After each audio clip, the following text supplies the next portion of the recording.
Washington DC से bombshell breaking news. Washington DC में आज army chief field marshal Asim Munir साहब के साथ एक बहुत ही नाखुशगवार वाकया पेश आया है। इस नाखुशगवार वाकये से बचने के लिए जो अमेरिका में पाकिस्तान की एम्बेसी है और जनरल साहब की टीम है, उन्होंने बहुत सारी प्लानिंग की, बहुत सारे स्केड्यूल को ऊपर नीचे किया, बहुत सारी पॉलिसी जो है वो बनाई, बहुत सारी प्लानिंग में रद्दोबदल किया, बहुत सारी चीज़ें कैंसिल की, बहुत सारी चीज़ें डाइवर्ट की, छुप के प्लान किए, लेकिन उसके बावजूद ये नाखुशगवार वाकया हो गया। इस वाक़े पर तफसील से आपके सामने आपको ब्रीफिंग देंगे, लेकिन साथ ही साथ इसी वक्त इसराइल और ईरान के अंदर मिसाइलों की बारिश हो रही है। एक तरफ तो तेहरान में कोहराम मच गया है और इस वक्त हर तरफ मिसाइल ही मिसाइल हैं। टीवी स्टेशन क्या, ग्रिड स्टेशन क्या, हर जगह कत्लो गारत हो रही है, मिसाइल गिर रहे हैं। लेकिन दूसरी तरफ इसी स्पीड से ईरान के मिसाइल जो हैं वो भी इसराइल के ऊपर धड़ाधड़ गिर रहे हैं और वहां भी कोहराम मचा हुआ है। ये पिछले चंद घंटों की अपडेट आपको देंगे।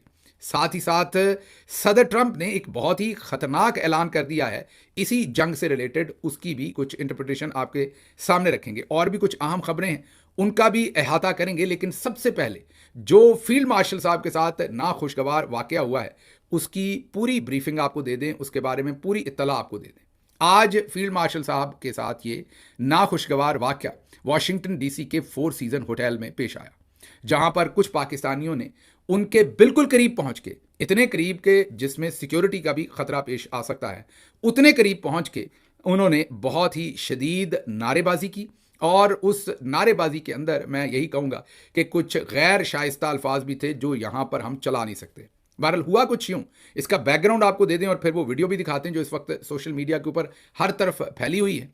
और हुआ कुछ यूं कि 14 जो जून था, 14 जून बरोज़ हफ्ता शाम 4 बजे ये सबसे पहले फील्ड मार्शल साहब का एक डिनर जो अमेरिका के अंदर पटवारी हजरात हैं उनके साथ, मतलब जिनको कोई आप ये कहें कि किसी चीज़ से कोई परवाह नहीं है, उन्हें सिर्फ मुर्गी फरोश साहब की तरह एक्सपोजर चाहिए कि किसी भी तरह से मेरी अहमियत बने, मैं किसी भी हुज़ हू के साथ जाके टेबल पे बैठ जाऊं, भले उसने कोई भी किसी किस्म के भी काम किए हुए हैं, भले कम्युनिटी खुश है, नाराज़ है, जो भी है, उन्हें एक्सपोजर चाहिए, उन्हें पाकिस्तान में कोई ना कोई प्रोटोकॉल चाहिए और इसके लिए वो लोग जाने को हमा वक्त तैयार होते हैं। तो ये जो पटवारी तबीयत होते हैं, आपके घर में भी होगा, कोई ना कोई रिश्तेदारों में होगा, जैसे कोई लथी चढ़ी नहीं होती, बस उसे किसी ना किसी तरह से अहमियत चाहिए होती है, क्योंकि शायद ज़िंदगी में इसी चीज़ की कमी होती है। जिसके पास जिस चीज़ की कमी होती है उसी को सबसे ज़्यादा ढूंढता है। जिन लोगों को घर में भी लोगों ने इज़्ज़त नहीं की होती, वो अगर बाहर कोई ऐसे झूठी इज़्ज़त भी दे तो वो बेचारे उसमें फिर कई दफ़ा सोचते हैं कि वाकई शायद हम वाकई चौधरी हैं। खैर, उन लोगों को दावत दे रखी थी ताकि एक वहाँ पर आपको पता है कि कंट्रोल्ड किस्म की फुटेज बनाई जाए और पाकिस्तान में दिखाया जाए कि ये ऐसे ही कहते हैं कि ओवरसीज़ पाकिस्तानी इमरान खान के साथ हैं, जमहूरियत के साथ हैं, रूल ऑफ लॉ के साथ हैं। देखें, ये तो फील्ड मार्शल साहब के साथ हैं और ये तो फूल फेंक रहे हैं और तोहफे दे रहे हैं और क्या कुछ नहीं हो रहा। तो ये एक इमेज बिल्डिंग करने की ये पूरी कोशिश थी। अब जैसे ही इन लोगों को बुलाया गया, तो जैसे मैंने आपको बताया कि इन्हें तो एक्सपोजर चाहिए होता है। ये जैसे मुर्गी फरोश साहब पाकिस्तान में जितने भी राज थे उन्होंने अमेरिका आते ही उगल दिए। क्यों उगल दिए? क्योंकि अगर वो राज ही रहेंगे तो अनसंग हीरो तो वो बनना नहीं चाहते, वो तो लोगों को बताना चाहते हैं। उनकी जेब में तो अगर 2 पैसे हैं तो वो 4 पैसे करके, बल्कि 8 पैसे करके बताना चाहते हैं। तो उन्होंने तो बताना होता है कि भाई मैंने ये काम किया। जो उन्होंने नहीं किया उन्होंने तो उसकी भी जिम्मेदारी लेनी। इसी तरह से ये जो पटवारी हजरात थे जिनको ये इन्विटेशन मिला, इन्होंने सबको बता दिया कि एम्बेसी के अंदर हमें फील्ड मार्शल साहब के साथ खाने पर बुलाया गया है। जैसे ये बात बाहर निकली तो पाकिस्तानी कम्युनिटी और पाकिस्तान तहरीक इंसाफ ने इस पर एक प्रोटेस्ट की कॉल दे दी। अब प्रोटेस्ट में तो हज़ारों लोगों ने आ जाना था, चलें हज़ारों तो बाद में आ गए, इनका जो सेफेस्ट एस्टीमेट होगा वो भी चंद 100 जो लोग आने थे उसका तो था। तो इन्होंने क्या किया कि फौरी तौर पर किसी भी नाखुशगवार वाक़े से बचने के लिए इन्होंने पाकिस्तान एम्बेसी के अंदर होने वाला 14 जून शाम 4 बजे वाला इवेंट कैंसिल कर दिया और पटवारी हजरात को ये बताया कि इसका अब जो भी नया स्केड्यूल होगा वो आपको बाद में बताएंगे, अभी आप चुप करके घर बैठ जाएं। डिनर कैंसिल हो गया। उस दिन एहतजाज हुआ और मैंने आपको पहले ही एहतजाज की कवरेज दिखा दी। कुछ 4 से 5 हज़ार लोग वहाँ पहुँचे। तो इन्होंने खैर आप ये कहें कि चैन का सांस लिया कि अच्छा हुआ कि हमने ये डिनर उस दिन नहीं किया। साथ ही इन्होंने तकरीबन कोई 15 तारीख को, जो कि कल था, 15 तारीख को इन्होंने लोगों को, अपने उन्हीं पटवारी हजरात को बताया कि अब ये डिनर कल हो रहा है, मतलब कि 16 जून बरोज़ पीर अमेरिका की शाम 6 बजे जो पाकिस्तानी एम्बेसी है अमेरिका में, वहाँ पर ये डिनर होगा।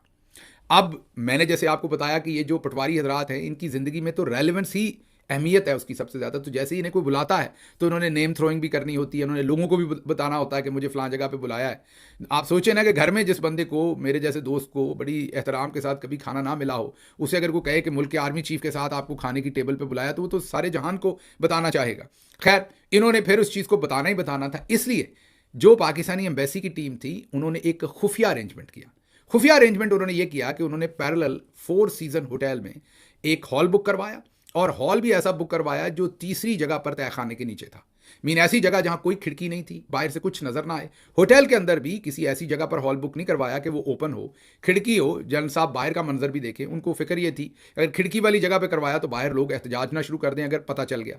बहरहाल इस जो 4 सीज़न होटल के अंदर अरेंजमेंट था, जो उसे पता नहीं आप क्या कहेंगे, तहखाना कहेंगे, जो भी, दूसरी तीसरी मंजिल नीचे तहखाने में जाके जो हॉल बुक करवाया, उसका इन्होंने किसी को कानों कान खबर ना होने दी, ना ही इन्होंने अपने पटवारियों पर ट्रस्ट किया। फिर उन्होंने किया ये कि जब 6 बजे डिनर था उससे 3 घंटे पहले, जी हाँ, 3 से 4 घंटे पहले इन्होंने उन तमाम लोगों को मैसेज किया कि वक्त 6 बजे का ही है, कवानीन सारे वही हैं। ज़रा इनको बताना भी पड़ता है ना कपड़े कैसे पहन के आना है, तो इनको ये भी बताया हुआ था भाई कपड़े कैसे पहन के आना है आपने। तो उन्हें ये बताया कि 6 बजे है, कवानीन भी वही है, लेकिन हमने वेन्यू चेंज कर दिया है, और वेन्यू है 4 सीज़न। अब इन बेचारों को, पटवारियों को यही लगा कि वेन्यू चेंज हुआ। वेन्यू चेंज नहीं हुआ था, असल में उन्होंने इनके साथ धोखाधड़ी की थी। इन्हें बताया एम्बेसी था, क्योंकि उन्हें पता था एम्बेसी के सामने फिर प्रोटेस्ट शुरू हो जाएगा, और यही चाहते थे कि सबको पता चले एम्बेसी का, और हम डिनर इधर कर लें 4 सीज़न में। तो ये पहले से अरेंजमेंट 4 सीज़न का किया था। 3 से 4 घंटे में, जाहिर है जब ये बात पता चली तो तहरीक इंसाफ तो इस पर मुजाहरा नहीं कर सकती थी, क्योंकि जितनी देर में पता चला उतनी देर में तो डिनर का टाइम हो गया। और यहाँ अमेरिका में फासले बहुत ज़्यादा हैं, जो बाहर रहते हैं उन लोगों को शायद इस बात का इल्म नहीं होगा कि वर्किंग डे था, पीर का दिन, और अगर तहरीक इंसाफ का रैंक एंड फाइल वहाँ पहुँचने की कोशिश भी करता तो जाहिर है कि 2-3-4 घंटे लग जाने थे, तो वो तो रिस्पॉन्ड कर नहीं सकते थे। तो प्लानिंग बड़ी अच्छी थी जिसने भी की थी, लेकिन उस प्लानिंग में कहते हैं एक इंसान का प्लान होता है और एक अल्लाह का होता है, और जब अल्लाह ने कोई चीज़ लिखी हो तो फिर उससे तो बचा नहीं जा सकता। अब हमें नहीं पता कि वहाँ पर ये नौजवान जिनकी अब वीडियो सोशल मीडिया पर इस वक्त बेकरां हुई पड़ी हैं और हर जगह फैल गई हैं, वो वहाँ पर कैसे और किस तरह से पहुँच गए। ये मेरा ख्याल को 8-10 लोग होंगे ज़्यादा आवाज़ों से, जो मैं समझ पा रहा हूँ। वीडियो फुटेज तो ऐसी कोई नहीं सामने आई। ये इतने करीब पहुँच गए फील्ड मार्शल साहब के कि मेरे ख्याल में तो सिक्योरिटी के भी खदशात बन गए होंगे। मतलब कि उनकी सिक्योरिटी और मैनेजमेंट की टीम को दोबारा सोचना चाहिए कि उन्होंने, सिक्योरिटी का मतलब मेरा कोई फिजिकल हार्म की बात नहीं है, वो तो यहाँ अमेरिका में तो नहीं हो सकता किसी को भी।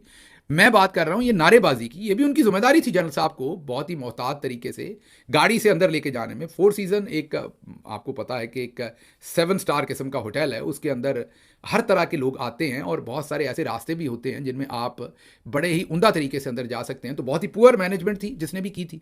वहाँ पर क्या हुआ है, इसमें कुछ गैर शाइस्ता फिक्रें हैं, जो मैंने आपको बताया कि मैं कभी भी उसको सपोर्ट नहीं करता, गाली गलोच को। आपको पता है कि मैं, भले वो नून लीग की क़यादत हो, भले फील्ड मार्शल साहब, कोई भी हो, जो गैर शाइस्ता अल्फाज हैं वो हमारी क़यादत हो, कोई भी, किसी के बारे में भी मैं कभी भी प्रमोट नहीं करता। इसलिए वो जो गैर शाइस्ता अल्फाज हैं, नारेबाजी है, वो मैं बीच में से काटूंगा। लेकिन ये इस वक्त सारे सोशल मीडिया के ऊपर फैली हुई है ये वीडियो। ये थोड़ी सी वीडियो देखिए कि वहां पर हुआ क्या है, ये देखिए। आसिम मुनीर इस्लामाबाद का कातिल, इस्लामाबाद का कातिल।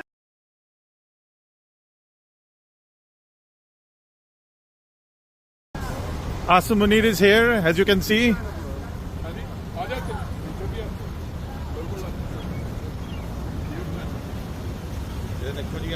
देख लिया आपने। तो ये जैसे ही उनकी गाड़ी आई होटल में, ये दोबारा आपको स्क्रीन पर दिखा रहे हैं, तो लोगों ने नारेबाजी शुरू कर दिया। मेरे इल्म में नहीं है कि ये वहाँ पर 8 लोग थे, 10 थे, 20 थे, 25 थे, 50 थे, आई डोंट नो। आवाज़ों से यही लग रहा है कि कोई 10, 12, 14 लोग होंगे, इससे ज़्यादा लोग मेरा नहीं ख्याल इतने कम अरसे में वहाँ पहुँच सकें, क्योंकि जैसे मैंने आपको बताया कि बहुत ही कलील वक्त था जो मुझे इन्फॉर्मेशन मिली। बाद में ये वाक़या जब सोशल मीडिया पर आया तो हमने इसकी तहकीक करने की कोशिश की।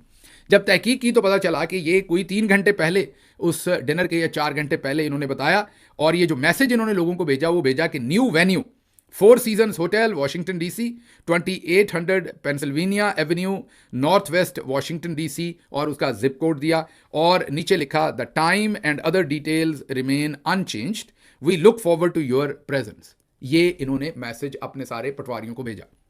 अब जाहिर है पटवारी तो इंतज़ार कर रहे थे हाथ में पकड़ के फ़ोन के, भाई वहाँ पहुँचना है। जैसे ही उन्हें मैसेज मिला, वो एम्बेसी जाना चाह रहे थे, लेकिन उन्होंने गाड़ियाँ मोड़ी और यहाँ पहुँच गए। अब मुझे लगता है इन्हीं पटवारियों में से किसी ने ये मैसेज जो है वो आगे आम पब्लिक को भी फॉरवर्ड कर दिया। मैंने बताया ना, इन्हें तो एक्सपोजर चाहिए, तो बताते हैं भाई कि मैं, ये तो जनाजे पे भी जाएं तो सेल्फी लेते हैं कि भाई मैं इस बंदे के जनाजे पे आया हूं, ताकि लोगों को पता चल जाए कि अहम बंदा भले मर गया लेकिन इनके उसके साथ ताल्लुकात है। तो ये लोगों को ये बताने की कोशिश करते हैं कि जिस दिन मैं मर गया तो ये जो बंदा मर गया हुआ है इसके साथ ऊपर मेरी बहुत गहरी बातचीत होनी है, तो आप लोग मेरा ज़रा एहतराम करें। क्योंकि मैंने बताया कि एहतराम ही पूरी ज़िंदगी ढूंढते रहते हैं, काम नहीं अच्छे करते जिससे एहतराम मिले, काम गंदे करने हैं, उसके बावजूद एहतराम चाहिए और फिर एहतराम के लिए रेलिवेंस ढूंढते फिरते हैं। बहरहाल जैसे ही फील्ड मार्शल साहब की गाड़ी जो है वो होटल के करीब पहुंची तो वहां पर नारेबाजी शुरू हो गई, बहुत ही सख्त किस्म की। और उसके बाद देखा जा सकता है कि एक कोई नारेबाजी करने वाला जो टोला था वो फील्ड मार्शल के बिल्कुल जा पीछे पहुंचा। उसमें फील्ड मार्शल सामने आपको नजर भी आ रहे हैं और उन्होंने उनको कातिल कहा। पाकिस्तान के अंदर 26 नवंबर से रिलेटेड मेरा ख्याल ये नारेबाजी की गई और उनको कातिल कहा। और वहाँ पर एक साहब है, मेरा ख्याल ओवरसीज़ पाकिस्तानी इसकी कोई इन्हें पोजीशन दे रखी है, कमर साहब है शायद कोई, वो एकदम आगे बढ़े गुस्से से, वो जो टोला था नारेबाजी करने वाले लोग जो थे पाकिस्तानी उनकी तरफ। फिर मेरा ख्याल उन्हें याद आया कि ये पाकिस्तान नहीं है, ये अमेरिका है, यहाँ तो ऐसे किसी का गिरेबान नहीं पकड़ा जा सकता। आप देख सकते हैं सिक्योरिटी भी है लेकिन वो उनमें से कोई सिक्योरिटी का बंदा उन्हें टच नहीं कर रहा क्योंकि वो नारेबाजी कर रहे हैं, अपना जो जमहूरी हक है वो इस्तेमाल कर रहे हैं। तो ये शदीद नारेबाजी हुई। उसके बाद फील्ड मार्शल साहब होटल के अंदर चले गए। होटल के अंदर जब वो गए उनको वहाँ रिसीव किया गया, फूलों का गुलदस्ता दिया गया और गुलदस्ता ज़रा खासी कम मालियत का था। अमेरिका में अच्छी फ्लावर शॉप से अगर आप कोई बुके लेंगे या आप वहाँ से फूल लेंगे तो वो इस तरीके से पैक करके नहीं दिए जाएंगे। तो वहाँ से वाज़े पता चला कि कोई पटवारी जो है वो कहीं वॉलमार्ट या किसी और जगह से वो फूल उठा के उसने जनाब फील्ड मार्शल साहब को मर दिए। तो वो बहुत ही मायूब किस्म के वो फूल थे और नॉर्मली दिए नहीं जाते इस तरह के फॉर्मल ओकेजन्स के ऊपर, लेकिन बहरहाल उन्होंने दे दिए, चलें कोई बात नहीं। अच्छा, कई दफ़ा ऐसा भी होता है कि ऐसे जो पटवारी हजरात होते हैं वो ये भी करते हैं कि उनको फूल किसी चीज़ पे मिले हों, किसी रिश्तेदार में, घर में, बेगम की किसी की बर्थडे हो, तो उन्होंने वो जो घर में फूल आए हुए थे वही उठा के उन्होंने आगे टरखा दिए हैं कि चलें फील्ड मार्शल साहब को भी इसी में टरखा देते हैं। बहरहाल वहाँ पर जब वो उनको रिसीव किया जा रहा था और उन्हें फूलों का गुलदस्ता दिया जा रहा था तो पीछे नारेबाजी हो रही थी और उसकी आवाज़ होटल के अंदर भी आ रही थी। जो उनकी अपनी वीडियोज़ हैं जो अंदर पटवारियों ने बनाई हैं, अब मुझे नहीं पता वो अंदर की वीडियो किसने बनाई है, लेकिन बहरहाल जो होटल के अंदर की वीडियो है वो भी जो है उसमें भी इस नारेबाजी का पता चल रहा है। उसके बाद जब हमने मज़ीद तहकीक की, वहाँ जो लोग गए उनमें से एक से मेरी बात हुई। ज़ाहिर है मैंने आपको बताया कि वो हर तरफ ही बातचीत करना चाहते होते हैं, वो शर्मिंदा भी थे जाने पर। उन्होंने कहा जी मैं तो बड़ा मजबूर था, मेरा वहाँ पाकिस्तान में काम धंधा था, तो मैंने कहा कि चले मेरा कोई भला हो जाएगा, तो मैं गया, लेकिन मज़ा नहीं आया। गिल साहब ये उनके अल्फाज हैं जो मैं आपको बता रहा हूँ कि हम कुछ और सोच के गए थे लेकिन वहाँ पर कोई मज़ा नहीं आया। खैर उनसे जो मेरी बातचीत हुई उन्होंने मुझे तफसील से ये बताया कि वहाँ पर 4 लेवल की सिक्योरिटी थी। आप जब जाते थे तो सबसे पहले गेट के ऊपर ही आपको पूछा जाता था कि आप इस काम के लिए आए हैं। होटल के गेट से आप इंटर होते थे, अंदर आपको जाने दिया जाता था, लेकिन अंदर एम्बेसी के लोग फिर रहे थे, वो आपसे पूछते थे कि आप किस सिलसिले में आए। आप बताते थे कि जी ये मेरे पास मैसेज है, मैं खाने पर आया। उन्हें एक टेबल पर लेके जाया जाता था, वहाँ पर उनसे वो मैसेज चेक किया जाता था और मैसेज चेक करने के बाद उन्हें एक टोकन दे दिया जाता था और कहा जाता था नीचे चले जाएं। नीचे जब वो जाते थे, मैंने बताया कि तहखाने में ये अरेंजमेंट था, तीसरे तहखाने में, तीसरी मंजिल में, कोई खिड़की नहीं थी, वहाँ पर कुछ नहीं था। ये वो जो लोग वहाँ पर गए उनमें से एक शख्स ने मुझे बताया। उसके बाद वहाँ पर जब ये दूसरे लेवल पर जाते थे तो वहाँ पर इनका फ़ोन जमा कर लिया जाता था। जी हाँ, ताकि ये कोई फिल्म ना मंजरकशी ना कर सकें। इसी मंजरकशी से बचने के लिए जो बाहर फिर भी हो गई, ये जाहिर है ये तो फील्ड मार्शल साहब के पहुंचने से पहले के सारे अरेंजमेंट थे ना जो मैं आपको अभी बता रहा हूँ। तो इनसे फ़ोन ले लिया जाता था। फिर तीसरी जगह पर इनको दोबारा इनकी आईडी चेक की जाती थी और लिस्ट में इनका नाम चेक किया जाता था। और फिर चौथी जगह पर इनको बाकायदा पूरा इनके ऊपर नीचे हाथ मार के इनके तमाम पल्ले शल्ले चेक करके कि कोई चीज़ ऐसी तो नहीं लेके जा रहे, फिर इनको अंदर उस तहखाने के ले जाया जाता था। वो जो हॉल था नीचे, जिसकी कोई खिड़की नहीं थी, बिल्कुल छुपा हुआ हॉल था कह लें, और उस हॉल के अंदर ये फंक्शन था। अब ये तो पहुंच गए सारे पहले ही, फील्ड मार्शल साहब लेट पहुंचे। जब वो पहुंचे तो वहाँ पे जो मामला हुआ वो मैंने आपको बताया। वही जो इसकी ऑडियो थी वो मैंने काट दी है। जैसे मैंने कहा कि उसमें बड़े ही सख्त और कुछ गैर शाइस्ता जुमले कहे गए, बिल्कुल फील्ड मार्शल साहब जब इंटर हो रहे थे एन उस वक्त कहे गए। इसलिए मैं नहीं चाहूँगा कि उनको हम एयर करें। जैसे मैंने आपको कहा कि इमरान खान की पार्टी की ये पॉलिसी है कि हम कभी भी जो गैर शाइस्ता बातें हैं उसको हम कभी भी इंडोर्स नहीं करते, भले वो किसी के भी खिलाफ हों। लेकिन हम ये चाहते हैं कि नारेबाजी, हाँ ये नारेबाजी ज़रूर करें, आप डिक्टेटर कह लें, आप जो भी आपने जो नारेबाजी जो है, शाइस्ता बातें जो हैं, जो जमहूरी बातें हैं, वो आप ज़रूर करें। तो ओवरऑल ये एक नाखुशगवार वाक़या था जिससे बचने की भरपूर कोशिश की गई, तमाम प्लानिंग चेंज की गई बार बार, लेकिन उसके बावजूद भी ये गैर शाइस्ता और नाखुशगवार वाक़या जो है वो वहाँ पर पेश आ गया। अब चलते हैं ज़रा जो दूसरी सिचुएशन इस वक्त हुई है, और वो ईरान और इसराइल का कॉन्फ्लिक्ट है। इस ईरान और इसराइल कॉन्फ्लिक्ट में मैं क्विकली कुछ चीज़ें आपके सामने रख देता हूं जो पिछले चंद घंटों के अंदर हुई हैं। ईरानियन मिसाइल जो हैं उन्होंने एक ही जगह पर 8 इसराइलियों को कत्ल कर दिया है या उन्हें हलाक कर दिया है, 300 इंजर्ड हैं। ईरानियन जो बैलिस्टिक मिसाइल हैं उन्होंने सेंट्रल इसराइल को हिट किया है, हाइफा को हिट किया है, पेटा टिकवा को हिट किया है, बैनी ब्रैक को हिट किया है, और यूएस एम्बेसी या उनका जो कॉन्सुलेट है तेल अवीव में उसको भी नुकसान पहुंचा है, उस पर भी एक मिसाइल आके लगा है। टोटल डेथ जो है वो 24 के करीब हो गई हैं अभी तक जो इसराइल के अंदर है, उसकी बातचीत हो रही है। फिर एक जो वहाँ पर हाइफा का पावर प्लांट है जो बहुत ही स्ट्रेटेजिक पावर प्लांट है, बहुत इंपॉर्टेंट पावर प्लांट है। ये वीडियो हम आपको पावर पॉइंट कह दिया मैंने, पावर प्लांट जो है जिसमें जाहिर है एनर्जी और बिजली सारी प्रोड्यूस हो रही है, वो हाइफा का जो पावर प्लांट है बहुत ही स्ट्रेटेजिक है इसराइल के लिए। उसके ऊपर ईरानी मिसाइल लगा और वो जल रहा था जब अल जजीरा ने उसको कवर किया और उसकी फुटेज ऑन एयर हुई और आरटी रशियन टीवी ने उसको ब्रॉडकास्ट किया उस फुटेज को। उसके बाद अब रशियन टीवी हमें बता रहा है कि उस ब्रॉडकास्ट को रोक दिया गया, उन जर्नलिस्टों को वहां से हटा दिया गया और पाबंदी लगा दी उनको वीडियो फुटेज वहां से बनाने की। इससे पहले हम बता चुके हैं कि जो इजरायली GHQ समझ लीजिए, जो उनका आर्मी का हेडक्वार्टर है, उस पर जब मिसाइल लगे थे तो वहां से भी सहाफ़ियों को हटा दिया गया था, कवरेज नहीं करने दी गई थी। दूसरी तरफ जो पासदाराने इनकलाब है, जो ईरानी एक आर्मी है, मिलिट्री की एक शक्ल है, उन्होंने अब यह दावा किया है कि उन्होंने इसराइल के दिफाई निज़ाम को नकारा बना दिया है। उसके लिए उन्होंने नए तरीके इस्तेमाल किए हैं जिससे इसराइली निज़ाम एक दूसरे को निशाना बनाने लगे हैं, मतलब अपने ही मिसाइलों को एक दूसरे को हिट कर रहे हैं और जो ईरानी मिसाइल जा रहे हैं उनको वो नहीं रोक पा रहे और वो अपने निशानों पर हिट कर रहे हैं और शदीद नुकसान पहुंचा रहे हैं। इसी तरीके से इसराइल ने जो रिटेलिएशन की, इसराइल ने रिटेलिएशन तो नहीं आप इसे कहेंगे, रिटेलिएशन तो ईरान की थी। इसराइल ने तो प्रोवोकिंग अटैक किए थे पहले, जो इसराइल ने अटैक किए उसमें इसराइल ने तेहरान को, एक तो उन्होंने कहा कि हमने एयर स्पेस पूरी ख़त्म कर दी है, डिफेंस सिस्टम जो है, और अब एयर स्पेस पूरी की पूरी हमारे कब्जे में, हम ईरान में कहीं भी बॉम्बिंग कर सकते हैं, हमें कोई नहीं रोकेगा। ये एक तो इसराइल ने दावा किया है। उसके साथ साथ उन्होंने 120 प्लस ईरानियन जो मिसाइल लॉन्चर्स हैं वो उन्होंने उड़ा दिए जहाँ से मिसाइल ईरान फायर करता है, और वो कहते हैं कि ये तकरीबन ईरान के पास 500 के करीब लॉन्चर्स हैं जिनमें से हमने 120 उड़ा दिए हैं, चौथा हिस्सा हमने उड़ा दिया है। देखते हैं अब आगे वो ये ईरान इस बात को बताता है कि सच है कि नहीं, बार इसराइल ये बात कह रहा है। फिर उन्होंने जो टेलीविज़न है उसके ऊपर भी, फिर उसके साथ साथ IRIB की बिल्डिंग, फिर कुद्स फोर्स कमांड सेंटर, इन तमाम चीज़ों को उन्होंने मिसाइलों से उड़ाया है। हमारे अपने एक बहुत अच्छे दोस्त जो वहाँ पर जिमी विर्क साहब, वो ईरान में रह रहे हैं, उनका जहाँ पर घर है उसके बिल्कुल सामने, बल्कि उसी बिल्डिंग के ऊपर तकरीबन बमबारी हुई। वो अपने बच्चों को, बेगम को लेकर बड़ी मुश्किल से वहाँ से निकले और अब वो मुजाफाती एक इलाके की तरफ अपनी फैमिली को लेकर शिफ्ट हो गए। वो एक लोकल टेलीविज़न में, इंटरनेशनल टेलीविज़न है मेरा ख्याल, प्रेस TV, उसमें काम करते हैं। उनकी बिल्डिंग पर भी हमला हुआ। दूसरा जो ईरानी नेशनल टेलीविजन हैं उनके ऊपर भी हमला हुआ। और एक ये ज़रा वीडियो देखिए, ये खातून है, ब्रॉडकास्टर है, ज़रा कंपोजर चेक कीजिएगा। ये जब ब्रॉडकास्टिंग कर रही थी तो ऐन उस वक्त इनके स्टूडियो के ऊपर हमला हुआ। ये ज़रा देखिए।